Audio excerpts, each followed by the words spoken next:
مونږ طالبانو یو څه علما ولو یو وخت یو ولایت ته تللو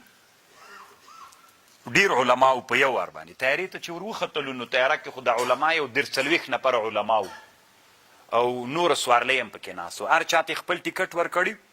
ما ته چې ټیکټ راکړی زه چې تیارې ته وختلم زه خپلې چوکۍ پسې ګرځېدلم یو ملا راته وایي راځه کښېنه هر چېرته چې یې دا تیاره ده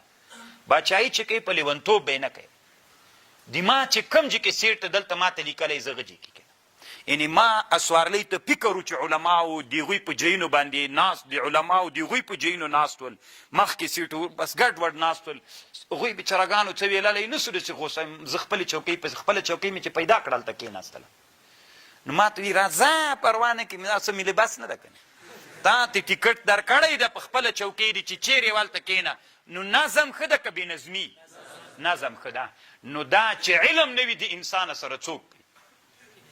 الله قرآن نازل کړی دی همدې دپاره لتخرج الناس من الظلمات